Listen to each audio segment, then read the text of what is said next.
പ്രശാന്തേട്ടാ നമസ്കാരം. നമസ്കാരം. മഹാരാഷ്ട്ര എങ്ങോട്ടേക്കാണ് നീങ്ങുന്നത്? മഹാരാഷ്ട്ര രാഷ്ട്രീയം വരും ദിവസങ്ങളിൽ എന്താകും എന്നൊരു പ്രധാനപ്പെട്ട ചോദ്യമാണ് ഉയരുന്നത്. ആരായിരിക്കും മഹാരാഷ്ട്രയിലെ മുഖ്യമന്ത്രി തുടങ്ങിയ കാര്യങ്ങൾ എന്തൊക്കെയാണ് ഇതിൽ നമുക്ക് മനസ്സിലാക്കാൻ അറിയാൻ വേണ്ടി സാധിക്കുന്നത്? മറാഠ രാഷ്ട്രീയം ഒരു ചൂണ്ടുപലകയാണ്. കാരണം ഒരു പ്രതിപക്ഷമില്ലാത്ത നിയമസഭ മറാഠയിൽ വരുന്നു എന്നുള്ളതാണ് ഏറ്റവും വലിയ പ്രത്യേകത. ഇപ്പോൾ നിലവിലെ സാഹചര്യം അനുസരിച്ച് ഏറ്റവും വലിയ ഒറ്റക്കക്ഷിയായ BJPക്ക് തന്നെയായിരിക്കും മുഖ്യമന്ത്രി സ്ഥാനം.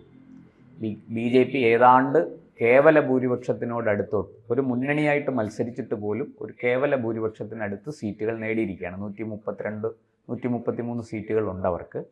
ഏതാണ്ട് 145-146 സീറ്റ് മതി ഭൂരിപക്ഷത്തിന്, കേവല ഭൂരിപക്ഷത്തിന്. അപ്പോൾ അവിടെയുള്ള സ്വതന്ത്രന്മാരെ കൂട്ടുപിടിച്ചാൽ പോലും BJPക്ക് അവിടെ ഒറ്റയ്ക്ക് ഭരിക്കാൻ സാധിക്കും, മുന്നണിയില്ലാതെ തന്നെ. അപ്പോൾ ആ സാഹചര്യത്തിൽ BJPയുടെ മുഖ്യമന്ത്രിയായിരിക്കും വരിക. അത് ഫട്നാവിസിനാണ് സാധ്യത കൂടുതൽ. മറ്റു പേരുകൾ പരിഗണനയിലുള്ളതായി തോന്നുന്നില്ല. ഇരിക്കട്ടെ. അതിനേക്കാൾ രസകരമായി, അതിനേക്കാൾ ജിജ്ഞാസയുളവാക്കുന്നത് ഈ മറാഠ രാഷ്ട്രീയത്തിലെ ശിവസേനയുടെ ഭാവി അഥവാ ഉദ്ധവ് താക്കറെയുടെ ഭാവി ആണ്. ഈ ശിവസേന ഉദ്ധവ് താക്കറെ വിഭാഗത്തിൻ്റെ ഭാവി. ഈ ശിവസേന തുടങ്ങിയ കാലം മുതൽ BJPയോടൊപ്പം ചേർന്ന് പോകുന്ന ഒരു ഒരു ഹിന്ദു സംഘടനയാണ്. അവർ പിന്നീട് രാഷ്ട്രീയത്തിൽ മത്സരിക്കാനും തുടങ്ങി. BJPയുമായിട്ട് ചേർന്ന് സീറ്റുകൾ പങ്കുവെച്ച് മത്സരിക്കാൻ തുടങ്ങി. നമുക്കറിയാം, മറാഠ രാഷ്ട്രീയത്തെ എക്കാലവും കോൺഗ്രസ് ഭരിച്ചാലും BJP ഭരിച്ചാലും വിരൽ തുമ്പിലിട്ട് നിയന്ത്രിച്ചിരുന്നയാള് അല്ല, ശിവസേനയുടെ സ്ഥാപകനായിരുന്ന ബാല താക്കറെ ആണ്. ബാലാ സാഹിബ് എന്നാണ് അദ്ദേഹം അറിയപ്പെടുന്നത് രാഷ്ട്രീയ വൃത്തങ്ങളിലും പുറത്തും. ആ ബാലാ സാഹിബിൻ്റെ ചൂടും ചൂരും, അദ്ദേഹത്തിൻ്റെ കൂർമ്മ ബുദ്ധിയും. അദ്ദേഹം ഒരു പത്രക്കാരനുമായിരുന്നു, കാർട്ടൂണിസ്റ്റ് ആയിരുന്നു, പത്രങ്ങളിൽ ജോലി ചെയ്തിട്ടുണ്ട്, നന്നായിട്ട് എഴുതും, ആർട്ടിക്കിൾ എഴുതും. ശിവസേനയ്ക്ക് തന്നെ ഒരു മുഖപത്രമുണ്ട്, അതിൽ അദ്ദേഹം നിരന്തരം എഴുതിയിരുന്നു. അദ്ദേഹത്തിൻ്റെ ലേഖനങ്ങൾ ലോകമെമ്പാടും, BBC പോലും അദ്ദേഹത്തിൻ്റെ ലേഖനം കാത്തിരുന്ന സന്ദർഭങ്ങളുണ്ട് പല വിഷയങ്ങളിൽ. അപ്പോൾ അദ്ദേഹം അത്ര കൂർമ്മ ബുദ്ധിയായ രാഷ്ട്രീയ ചാണക്യൻ എന്ന് തന്നെ നമുക്ക് പറയാം. ആ ബാൽ താക്കറെയുടെ നിഴല് പോലുമല്ല മകൻ ഉദ്ധവ് താക്കറെ.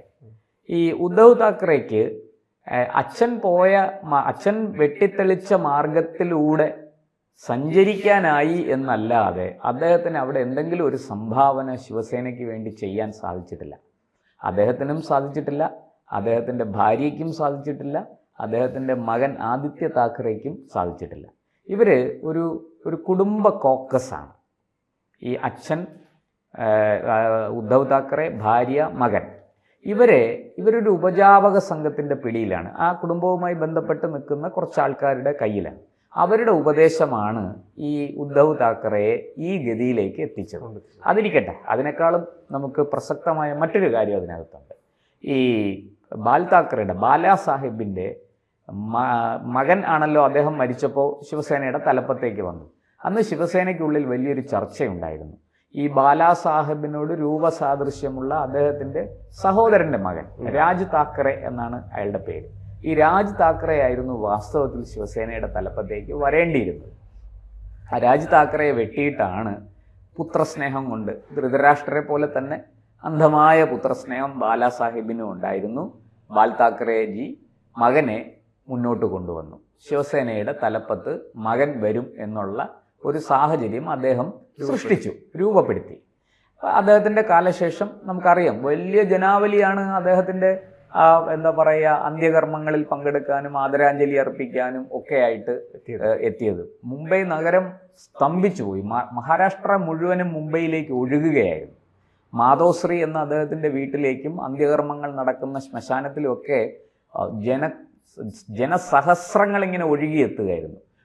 ഇത് നമുക്ക് അന്നത്തെ അദ്ദേഹത്തിൻ്റെ ഈ സംസ്കാര ചടങ്ങുകൾ എല്ലാ ചാനലുകളും ലൈവായിട്ട് സംപ്രേഷണം ചെയ്തു. അത് കണ്ട എനിക്ക് തോന്നുന്നു ഇന്ത്യയിൽ നെഹ്റുവിന് പോലും അത്രയും വലിയൊരു ഒരു പിന്തുണ അല്ലെങ്കിൽ ഒരു ആദരാഞ്ജലി കിട്ടിയില്ല എന്നാണ് എനിക്ക് തോന്നുന്നത്. ഞാൻ അത് അത്ര വിശകലനം ചെയ്യാൻ പഴയ കാര്യങ്ങൾ അറിയുന്ന ഒരാളല്ല. ചരിത്രത്തിൽ ഉള്ള ചില സംഗതികൾ വെച്ച് നമ്മൾ മനസ്സിലാക്കുന്നതാണ്. ഇന്ദിരാഗാന്ധിക്ക് കിട്ടിയതുപോലെ അല്ലെങ്കിൽ അതിനേക്കാൾ ഒരുപടി മുകളിൽ ഈ ബാലാ സാഹിബിന് ജനപിന്തുണ ഉണ്ടായിരുന്നു, മറാഠയുടെ പിന്തുണ ഉണ്ടായിരുന്നു. ആബാലവൃദ്ധം മറാഠികളും അദ്ദേഹത്തെ ഒരു നോക്ക് കാണാൻ അവസാനമായിട്ട് എത്തിയിരുന്നു. പക്ഷേ അതിനുശേഷം ഉദ്ധവിൻ്റെ കടന്നുവരവ്, അച്ഛന് പുറകെ മകൻ എന്നുള്ളത് മറാഠക്കാർ സ്വീകരിച്ചെങ്കിലും അദ്ദേഹത്തിൻ്റെ രാഷ്ട്രീയ ബുദ്ധിയും രാഷ്ട്രീയ നീക്കങ്ങളും എല്ലാം പിഴച്ചുപോയിരുന്നു. അദ്ദേഹത്തിന് ഒരു തരത്തിലും ഒരു ബാലാസാഹിബിനെ പോലെ എവിടെയാണ് അദ്ദേഹത്തിന് തെറ്റിയത്? അദ്ദേഹത്തിന് തെറ്റിയത് നിലപാടെടുക്കുന്നതിൽ, രാഷ്ട്രീയം പറയുന്നതിൽ, രാഷ്ട്രീയം കളിക്കുന്നതിൽ, രാഷ്ട്രീയ കരുനീക്കങ്ങൾ നടത്തുന്നതിൽ. കോൺഗ്രസിന്റെ കൂടെ പോയത് തെറ്റായി. കോൺഗ്രസിന്റെ കൂടെ പോയത് മാത്രമല്ല, അദ്ദേഹം ഒരുപാട് അബദ്ധങ്ങൾ കാണിച്ചു. ഈ രാജ് താക്കറെ വളരെ വൈബ്രൻ്റ് ആയിട്ടുള്ള, വളരെ അഗ്രസീവായിട്ടുള്ള, വളരെ പൊട്ടൻഷ്യലുള്ള ഒരു നേതാവാണ്.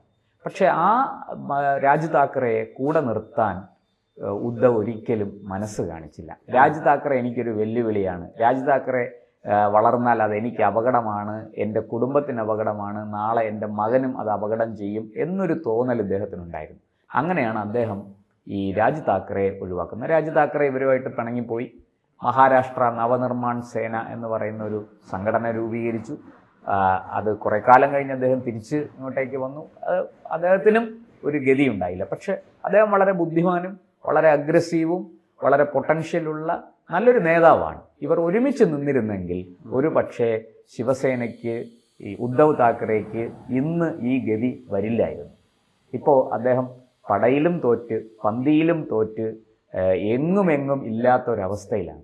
ഒരു പ്രതിപക്ഷ നേതാവിൻ്റെ സ്ഥാനം പോലും അദ്ദേഹത്തിന് ഇന്ന് ജനങ്ങൾ കൊടുത്തില്ല. ഞാൻ പറയുന്നത് BJP അദ്ദേഹത്തെ മലർത്തിയടിച്ചു എന്നുള്ളതിനേക്കാളും മറാഠികൾ അദ്ദേഹത്തെ മലർത്തിയടിച്ചു എന്ന് പറയുന്നതായിരിക്കും ശരി. കാരണം ഷിൻഡെ വിഭാഗത്തിന് കിട്ടുന്ന പിന്തുണ പോലും അദ്ദേഹത്തിന് കിട്ടിയില്ല എന്നുള്ളതാണ്. ഇത് രാഷ്ട്രീയമായ ഒരു വലിയ പരാജയമാണ് അദ്ദേഹത്തിൻ്റെ. അതുപോലെ തന്നെ ശരത് പവാറിൻ്റെ കാര്യത്തിലും, ശരത് പവാർ മഹാരാഷ്ട്രയിലെ അതികായനായിരുന്നു, രാഷ്ട്രീയ ചാണക്യനായിരുന്നു. ഒരു കാലത്ത് കോൺഗ്രസിൻ്റെ മറാഠ മുഖം ശരത് പവാറായിരുന്നു. ഒരു ഘട്ടത്തിൽ ഇന്ത്യയുടെ പ്രധാനമന്ത്രി പോലും അദ്ദേഹം ആകും എന്ന് കരുതിയവരുണ്ട്. അതിനുള്ള കരുനീക്കങ്ങൾ നടന്നു. പക്ഷെ അന്ന് നമ്മുടെ ഭീഷ്മാചാര്യനായ സാക്ഷാൽ ലീഡർ കെ കരുണാകരനാണ് അദ്ദേഹത്തെ വെട്ടി ഒതുക്കി നരസിംഹറാവുവിനെ കൊണ്ടുവന്നത്. അതിനെ ഈ ഉത്തരേന്ത്യൻ രാഷ്ട്രീയം വലിയ തോതിൽ അറിയണം. അങ്ങനെ അത്തരം രാഷ്ട്രീയം അറിഞ്ഞ് അവിടെയുള്ള നേതാക്കളുമായിട്ട് ബന്ധപ്പെട്ട് നല്ല രീതിയിൽ കളിച്ചത് കൊണ്ടാണ് അന്നത് സാധിച്ചത്. ഇരിക്കട്ടെ, ശരത് പവാറിന്റെ ഇപ്പോഴത്തെ അവസ്ഥ ഉദ്ധവിനേക്കാൾ മോശമാണ്.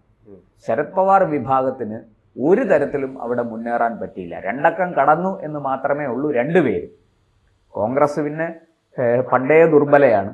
മഹാരാഷ്ട്രയിൽ ഒരു തരത്തിലും കോൺഗ്രസിന് പിടിച്ചു നിൽക്കാൻ കഴിയില്ല. അതിനുള്ള സംഘടനാ സംവിധാനമില്ല, അതിനുള്ള നേതാക്കളില്ല, എന്താ പറയുക, അതിനുള്ള സംവിധാനം മഹാരാഷ്ട്രയിൽ കോൺഗ്രസിൻ്റെ കയ്യിൽ നിന്ന് നഷ്ടപ്പെട്ടിരിക്കുന്നു. ഈ സാഹചര്യത്തിൽ ഈ ദുർബലയായ എന്താ പറയേണ്ട വിഭവങ്ങൾ കയ്യിലില്ലാത്ത കോൺഗ്രസും, നേതാക്കളില്ലാത്ത കോൺഗ്രസും, സംഘടനയില്ലാത്ത കോൺഗ്രസും, ഈ ശിവസേന ഉദ്ധവ് താക്കറെ വിഭാഗവും NCP പവാർ വിഭാഗവും ഒരുമിച്ച് നിന്നാൽ മഹാരാഷ്ട്രയിൽ ഒന്നും സംഭവിക്കില്ല എന്ന് ഈ തെരഞ്ഞെടുപ്പ് ഫലം വ്യക്തമാക്കുന്നു. അപ്പോൾ ശിവസേനയെ, ഷിൻഡെ വിഭാഗത്തെ ശക്തിപ്പെടുത്തി അവരെ കൂടെ നിർത്തും. കാരണം എന്താണെന്ന് വെച്ചാൽ, ഞാൻ ഈ പറഞ്ഞല്ലോ, താഴെ തട്ടിൽ ശിവസേനയ്ക്ക് അണികളുണ്ട്, സംഘടനയുണ്ട്, പ്രവർത്തനമുണ്ട്. അത് പെട്ടെന്നൊന്നും നശിപ്പിക്കാൻ പറ്റുന്നതല്ല. BJPക്ക് അത് അറിയാം. ഇപ്പോൾ തന്നെ അമിത്ഷാ നേരിട്ടാണ് ശിവസേന ഷിൻഡെ വിഭാഗവുമായിട്ട് കാര്യങ്ങൾ ചർച്ച ചെയ്യുന്നത്, തീരുമാനങ്ങൾ എടുക്കുന്നത്.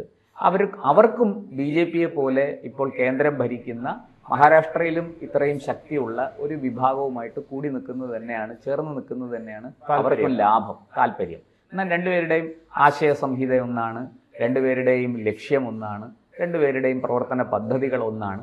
അപ്പോൾ പിന്നെ വേറെ ബുദ്ധിമുട്ടൊന്നും അതിനകത്ത് വരാനില്ല. ആകെ ഈ നേതാക്കൾ തമ്മിലുള്ള ഈഗോയും പടലപ്പിണക്കങ്ങളും ഒക്കെ സാധ്യതയുള്ളൂ. അതെല്ലാം അവർ പറഞ്ഞ് പരിഹരിക്കും. രാജ് താക്കറയെ ഷിൻഡെ പക്ഷത്തേക്ക് വരാനുള്ള സാധ്യത ഞാൻ കാണുന്നുണ്ട്. എന്തായാലും ഉദ്ധവും അദ്ദേഹത്തിൻ്റെ കുടുംബവും പതുക്കെ മഹാരാഷ്ട്ര രാഷ്ട്രീയത്തിൽ നിന്ന് അപ്രത്യക്ഷമാവുകയാണ്.